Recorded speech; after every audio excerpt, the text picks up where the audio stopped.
yeah, I'm going to talk to you about ABCD and participatory leadership. And I'll show you at the end how much it costs. So when we're looking at kind of the wealth of assets in our community, this work I've been doing for, God, must be near 25 years now. And I've worked and traveled through 22 countries. I was a nomad up until March 31st when COVID stopped me. So I'd been on the road for 5 years with no fixed address. And now I'm in Bendigo. But that's just a little bit about me and the different networks that I've founded and been part of along the journey. So ABCD really looks at that glass half full. So we're looking at communities and citizens. They have capacities and assets. It's all there. It's really kind of tapping into it. I remember working with a rural town in New South Wales years ago, and it was a farming community, and it was drought. You know, the young people had left to go find work. Like, they were really quite a depressed community. And when we did this kind of asset mapping and looking at what is it, what's the wealth of assets that you do have here that often are hidden treasures, people don't see what's right in front of their face quite often. There were just tears of joy, you know, just tears of this community looking at themselves in a whole different light. So that's what we're focusing on, is our glass half full.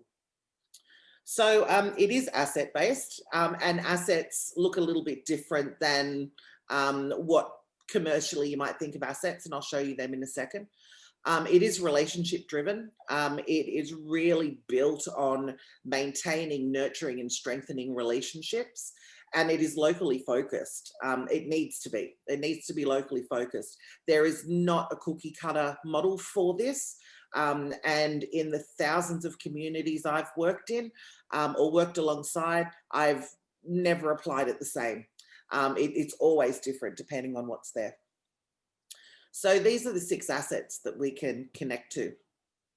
So the talent, skills and passions of individuals, and I'm going to share 2 stories with you soon about where these all show up. Community groups and networks. Anything in brackets there is, well, sorry, no, for this one, associations, and the next one, institutions, is American language. ABCD came out of America in the 80s, but it was also, and John McKnight, who's one of the founders, was part of the civil rights movement. And so it's kind of, you know, built on the, we're on the shoulders of giants with all of this. So the community groups and networks for us would be like the, you know, soccer clubs, interest groups, that kind of thing. And then the government and non-government agencies is the third one. So we all know them. Then the physical assets in community could be the land, the beaches, the walking paths, anything like that, but also those property and buildings. So thinking of schools that have, you know, commercial kitchens and really large sporting fields and that kind of thing that are quite often gated and shut after hours. So we can tap into them, and I know some schools are really good at that, at having, you know, night classes for adults and that kind of stuff, but what else could it be? And then the economic assets. So that's the productive work of individuals, consumer spending power, and local businesses. So as a quick example, there was a group of students around Harvard University, and they wanted to encourage the local businesses to go a bit greener, you know, be a bit more ethically minded around the environment. And so they started with the bottle shops, or those with liquor licenses, and they went to each of the shops and they said, whichever one of you goes the most green in a month gets our business that month.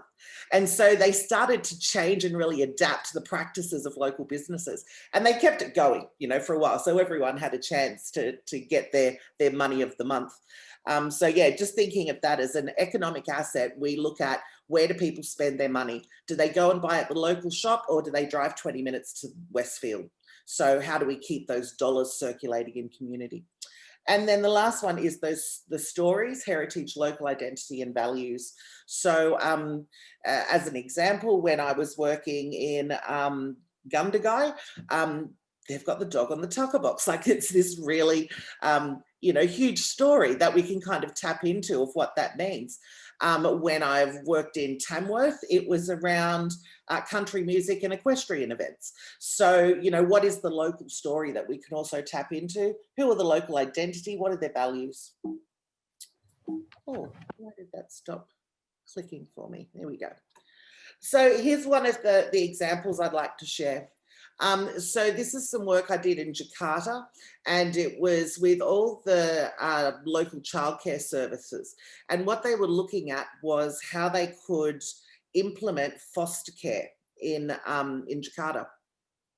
And it was interesting to have those initial conversations with them, because they didn't know what foster care would actually look like. It was kind of, here's this Western concept we think might work. How do we squash that in and make it fit here? When we started mapping, and you can see I've got a link down the bottom for the full story, the write-up about it.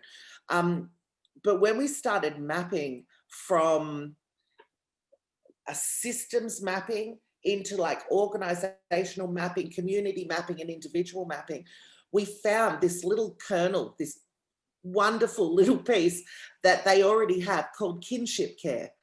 And I mean, hang on, what's that? What's that Kinship Care? Let's unpack that a little bit more. And so then what we found was, and they are still moving ahead with the foster care, but with the foundations and the elements of kinship care. So it's kind of based on what is already there and what they already know, their cultural practices, you know, all of that. So after doing these sessions, and it was over about 18 months, I was flying in and out. When we could fly, I don't know if I'll ever fly again. But what we looked at in those 6 areas of mapping, like I was saying, well, it went from kind of ecological to systems and further in. We found there was 8 really viable projects, and that's what they're working on the floor there, in a process that we call designing for wiser action. And as an example, one of them that came out of this was an orphanage down near Bali. They shifted their focus, looking at their glass half full and all the assets they had and what they could do. They shifted their focus from just being an orphanage to actually being a learning hub for families. So a resource center, a kind of one-stop shop where families could come and learn and share and grow together. And they've been doing that now, I think it's probably must be coming up for about a year, and it's been hugely successful. So rather than just an orphanage that they would try, you know, cram more kids in so they can get more money, which often happens over there, what's happening instead is they can apply for different kinds of funding around education, and a whole lot of different areas has come out of that. So that was a real reframing. It was quite amazing. And there was a whole lot of other projects too. Yeah, timing's good. And then this one was a virtual example, and this was this year. This was in June. So I was working in the UK for 5 weeks in Jan-Feb this year. I got back to Melbourne on the 1st of March to everyone going nuts about toilet paper, and I was like, what is going on here? And here's where I've been since. I came straight to Bendigo to my daughters. And so one of the first things that my colleagues and I did was in our community building space, because all our work was gone. And so we wanted to ground ourselves. So we created these anchors. So we had a series that went for 4 months that was called Days Starting with Tea. And so on Tuesdays and Thursdays at 8 a.m. and 8 p.m. to support our international mates as well, for an hour and a half, so 8 a.m. and 8 p.m., we had a teaching and learning series, and we would have guest speakers come in, and we had a whole lot of stuff. So over 4 months, we really built up this kind of sharing community of practice from around the world. And then this kernel of idea happened, and I spoke to my colleague Michelle, and I said, I wonder if we could get an ABCD Asia Pacific, conference or something happening that, could support what we're doing and kind of share our the wealth of information that we're getting, share it a bit broadly. And so we took it to an international ABCD group that we're part of, and they were just absolutely sold from the beginning. They said, yep, absolutely, let's do it. And so we pulled this together in 11 weeks. It was absolutely crazy. But one thing we did was, you can see with the global planning teams and the sub-team members, we opened the door to anyone who wanted to be on a team. Just come on in. What's your skill? What's your ability? What can you offer? And so we had the global planning team, was the whole lot of them in the green. Then we had co-design document team. So who are the people who were looking after all the documents and stuff? We had a Zoom team. So we had 2 Zoom lines. One was donated by DIA in New Zealand, that's the Department of Internal Affairs. So we had 12 hours of their Zoom, and then the other 12 hours was with a university in Chicago called DePaul University, and then we'd swap again. So we actually went around the world twice. And so, yeah, then we had the website and social media team, a global host team. So there's always a team member attended each of the sessions to host that. And yeah, then we had mentor team and the time zone team and a whole lot of supporters. So as you can see by those stats at a glance, over that 48 hours, we hosted 39 sessions, 22 host countries, and all of those participants. It was absolutely crazy. Over the 48 hours, I only got 6 hours sleep because I just didn't want to miss anything. I kept setting my alarm for an hour, have a quick cat nap and get back up again.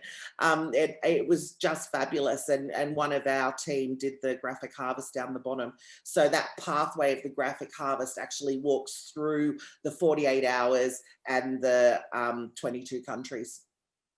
So it was pretty amazing. So when we looked back on it after we had finished, we thought, well, one thing we did was tap into the skills. It was definitely built on relationships. We would lead by stepping back, which is an ABCD principle, and it's a constant dance.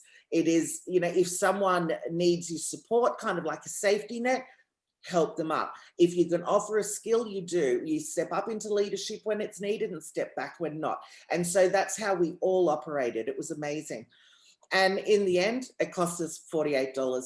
And the $48 was only for the website, and the $48 was donated by one of our organizational partners. So really, it was kind of a very neutral cost.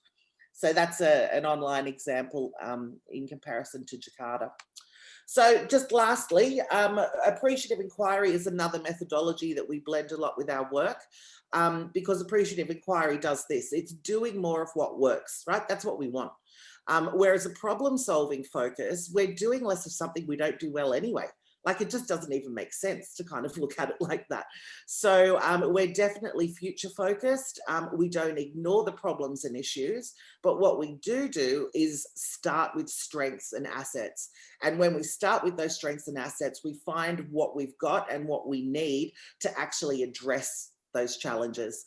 So yeah, I haven't done a needs assessment or analysis for like 20 years, and I'll never do one again.